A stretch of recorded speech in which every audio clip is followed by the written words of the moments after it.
एक ऋषि का ऐसा भयानक श्राप जिसने हनुमान जी की माता को स्वर्ग से उठाकर एक पल में बंदरिया बनाकर धरती पर फेंक दिया। कहानी शुरू होती है स्वर्ग की अप्सरा पुंजिक स्थला से। उस समय पृथ्वी पर महान ऋषि दुर्वासा कठोर तपस्या कर रहे थे। देवताओं के राजा इंद्र को डर लगने लगा कि कहीं ऋषि अपनी तपस्या की ताकत से इंद्रदेव से भी ज्यादा शक्तिशाली न बन जाएं और इंद्रलोक पर राज न कर लें। अपनी कुर्सी बचाने के लिए देवताओं के राजा इंद्र ने पुंजिक स्थला को आदेश दिया कि पृथ्वी पर जाओ और दुर्वासा ऋषि का ध्यान भटका दो।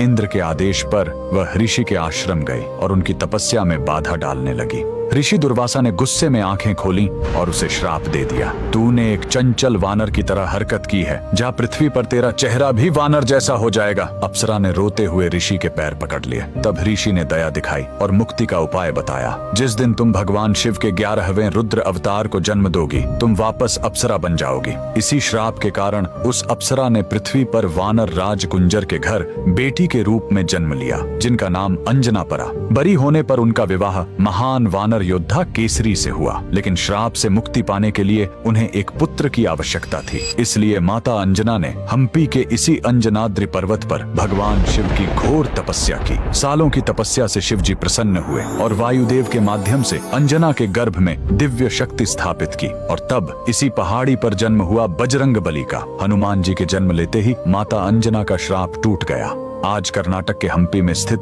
यह अंजनाद्रि पर्वत इस पूरी घटना के गवाह है। 575 सीढ़ियां चढ़कर आज भी भक्त उस पवित्र जन्म स्थान के दर्शन करने आते हैं। पवन पुत्र हनुमान के लिए कमेंट्स में जय बजरंगबली जरूर लिखें।